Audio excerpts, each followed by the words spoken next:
कि बिल आखिर एक मुसलसल जो इजाफा हो रहा था पेट्रोलियम मसनूआत की कीमतों में, वो एक नुमाया कमी हुई है। लेकिन जो लोग एक्सपेक्ट करते हैं कि जितनी कमी होनी चाहिए, हम अगर कुव्वत खरीद देखें आम आदमी की और पाकिस्तान की माशी सूरत हाल की, वो अभी नहीं है। लेकिन बहरहाल एक अच्छी खबर है। तो इसके एक तो इमीडिएट इफेक्ट क्या होंगे, और इसको देर पा इस चीज को यकीनी बनाने के लिए कि जरा कीमतें कम हो, महंगाई कम हो, थोड़ा आवाम को रिलीफ मिले, जरा उसके ऊपर भी थोड़ी रोशनी डालिएगा। देखिए, आपने बहुत अच्छे पॉइंट सामने रखे। एक तो बात यह है कि पाकिस्तान में इस वक्त जो पेट्रोलियम प्रोडक्ट्स में बढ़ना देखा गया था पिछले 2-4 माह में या पिछले 6 माह में, उनका एक बहुत बड़ा असर जो था वो रुपए की कदर की कमजोरी से आ रहा था, नंबर 1।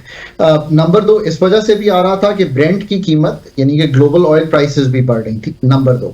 और जो वापसी भी हुई है वो इन्हीं दो अनासर की वजह से। 10% जो हाईएस्ट पीक पे गया था हमारा इंटरबैंक मार्केट, आज उससे 10% कम खड़ा है। जो ओपन मार्केट है वो 18 से 20% कम खड़ा है। जो क्रूड ये जो ब्रेंट की कीमत है ये $95 फी बैरल पे चली गई थी। ये जो कीमतें अब आपने कम होती हुई देखी हैं, ये उस वक्त की हैं जब $84-85 पर बैरल पे ये नीचे आ गया था इंटरनेशनल ग्लोबल प्राइस। अब थोड़ी सी फिर मिडिल ईस्टर्न कॉन्फ्लिक्ट की वजह से, बहुत ज्यादा तो नहीं पर $5-1 फिर बढ़ी हुई है। सो ये तो एक तनाजुल है। दूसरी वजह आप ये देखिए कि आप हैरान हो जाएंगे कि जो पिछले महीने पाकिस्तान में पेट्रोलियम प्रोडक्ट्स की खपत है वो लो ऑफ कोविड पे चली गई थी। सो ऑब्वियसली डिमांड डिस्ट्रक्शन जो है, यानी कि डिमांड का कम होना, वो इंतहाई एक पीक पे था। अब इन सब चीजों को अगर आप देखें तो ये एक कीमतों में कमी आपको लोगों को बेनिफिट करेगी। लो एंड मिडिल इनकम अर्नर्स जो छोटी गाड़ी और जो मोटर बाइक चलाते हैं उनके लिए तो बहुत बेनिफिशियल है ना, क्योंकि एक तो कीमत कम हुई है, उनकी गाड़ी भी माइलेज ज्यादा देती है, उनकी बाइक भी माइलेज ज्यादा देती है। सो उनके लिए सबसे बड़ा एक बेनिफिट आ रहा है।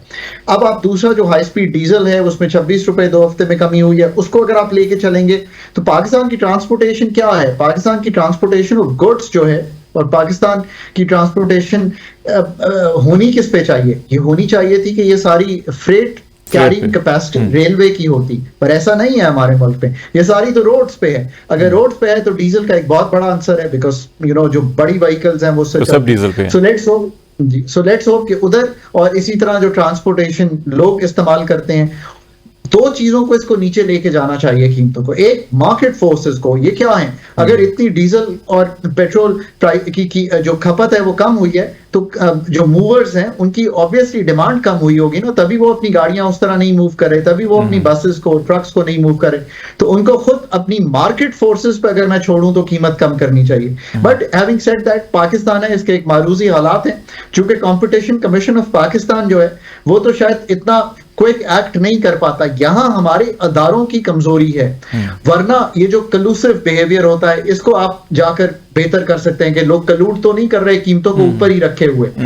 पर जो तीसरी चीज है वो ये कि एडमिनिस्ट्रेटिव एक्शन, यहां भी आप देखेंगे यहाँ प्रोविंसेस का एक बहुत बड़ा हाथ होगा कि वो किस तरह एक नज करती हैं। मैं ये नहीं कहता कि दे शुड इंटरवीन, पर एक नज तो कर सकती है ना, एक जिसे कहते हैं जगा तो सकती हैं कि ये काम ऊपर जाते हुए ऊपर जा रहा था, नीचे आते हुए थोड़ा सा नीचे आना चाहिए।